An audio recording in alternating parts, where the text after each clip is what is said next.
কারণ বাজারে চাঁদাবাজিটা অনেক পুরাতন এবং এটা আগেও ছিল, এখনও আছে। সো এখানে স্টেক হোল্ডারের মধ্যে বড় স্টেক হোল্ডার হলো ব্যবসায়ীরা, এর সাথে পুলিশ একটা পক্ষ আছে, পলিটিক্যাল পার্টিগুলো আছে। আমি চাইবো সকল পক্ষকে এনগেজ করতে, সকলের সহযোগিতা নিয়ে আমরা এই সমস্যাটার সমাধানের দিকে অগ্রসর হব। আশা করছি যে এর একটা সমাধান বেরোয় আসবে ইনশাল্লাহ। সংসদে যাওয়ার পর আপনি প্রথম কোন কাজটি করতে চান? না, সংসদে আমার মনে এবার সংসদের সবচেয়ে প্রথম ম্যান্ডেট হলো জুলাই সনদ বাস্তবায়ন করা, বিকজ ইট ওয়াজ ভ্যাটেড বাই গণভোট। গণভোটে আমরা হা জয়যুক্ত হয়েছে এবং জুলাই আন্দোলনের এটা একটা অ্যাসপিরেশন যে জুলাই সনদ বাস্তবায়ন করা। গণভোটের মাধ্যমে জনগণ এবং ওভারওয়েলমলি তারা সাপোর্ট দিয়েছে, অনুমোদন দিয়েছে জুলাই সনদ বাস্তবায়ন করা। যেই সমস্যা নিয়ে আজ জাতি ভুগছে, যে স্বৈরাচার, সেই স্বৈরাচার থেকে মুক্ত হওয়ার জন্য আমাদের তরুণরা জাতিকে সাথে নিয়ে তারা আন্দোলন করেছে এবং এখানে আবু সাইদ থেকে মুগ্ধ পর্যন্ত অনেকের জীবন গিয়েছে, যেটা জাতিসংঘ 1400 বলেছে, ইট মে বি 2000 অর মোর। এবং এখানে 35,000-এর মতো লোকেরা আহত হয়েছে। শহীদদের মধ্যে বাচ্চা আছে, বাচ্চার মারা আছে। এবং আপনারা জানেন যে এই এরপরে হাদির মতো একজন আপনার তরুণ, যিনি কোনো দলের ছিলেন না, তিনি নির্বাচন অংশগ্রহণ করার আকাঙ্ক্ষা নিয়ে কাজ করছিলেন। He was killed in the broad day light.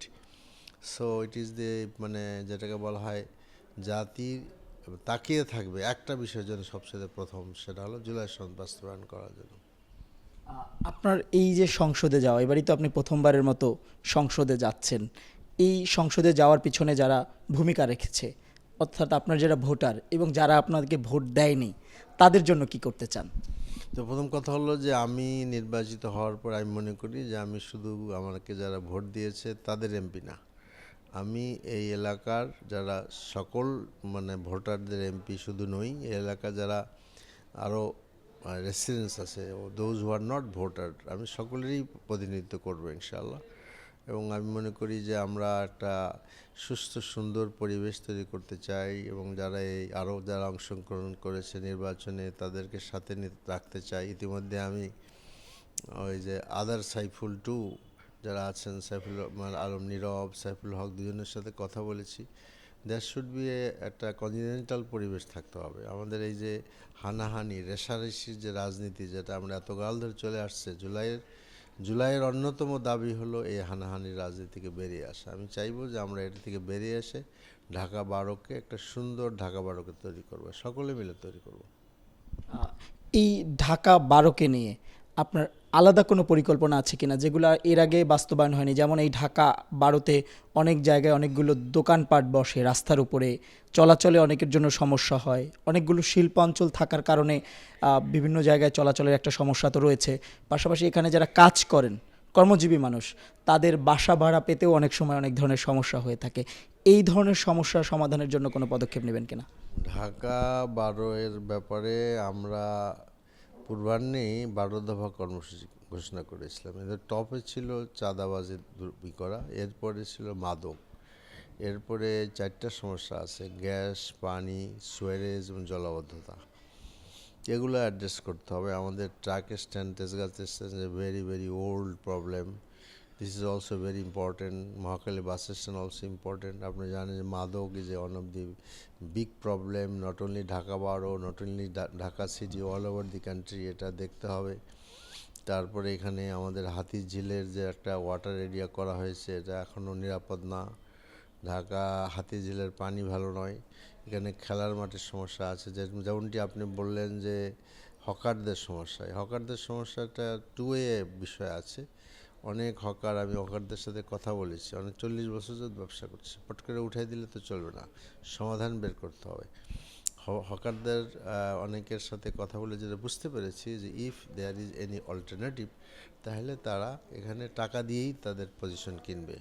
তো কাজেই আমি চাচ্ছি যে একটা সুন্দরভাবে সমাধান করার জন্য আর কি এটা চাচ্ছি। এরপরে আমরা এটাকে ক্লিন এবং গ্রিন করতে চাচ্ছি। ক্লিন করার ক্ষেত্রে সবচেয়ে বড় প্রতিবন্ধক হলো বর্জ্য ব্যবস্থাপনা। ঢাকা সিটির বর্জ্য ব্যবস্থাপনা খুব সেকেলে। এবং পুঁতি গন্ধময়, এটাকে বিকল্প করা যায় যে বাকেট সিস্টেম করা যেটা বাইরে আছে, সেগুলো সিটি কর্পোরেশন সেটা উদ্যোগ নিতে পারেন। আমি তাদেরকে অ্যাপ্রোচ করতে চাই যাতে করে এইটা আমরা করতে পারি। এবং সংগ্রহ সিস্টেম, খেলার মাঠের সমস্যা আছে, খেলার মাঠ যেগুলো আছে সেগুলো অপটিমাম ইউজ করতে হবে, মাল্টিপারপাস করা দরকার। শিল্পাঞ্চলে অনেক খেলার মাঠ আছে যেগুলো আসলে একটি স্কুল বা সরকারি সংস্থার, এগুলোকে ওপেন করতে চাচ্ছি যাতে করে সুবিধা হবে। আর একটা হলো যে প্রত্যেকটা খেলার মাঠ আমি চাচ্ছি যে সপ্তাহে একদিন নারীদের জন্য, শিশুদের জন্য ফিক্সড থাকা দরকার। আপনার এই 12 আসনের জনগণ এবং পুরো দেশবাসীর জন্য কোনো বার্তা দিবেন কিনা? না, 12 আসনের জনগণের কাছে যেটা আমি বলতে যাব সেটা হলো যে আমি তাদের সহযোগিতা চাচ্ছি যাতে করে আমি যে আশ্বাস দিচ্ছি এবং তারা যে অ্যাসপিরেশন প্রকাশ করে, কারণ আমার চিন্তার মধ্যে যেটা ছিল না সেটাও তারা বলবেন।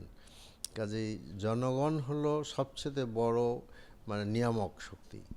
সেই নিয়ামক শক্তি, এর মধ্যে বিশেষ করে দুটি কথা আমি বলবো, একটা হলো নারীরা, আর একটা হলো আপনার তরুণীরা।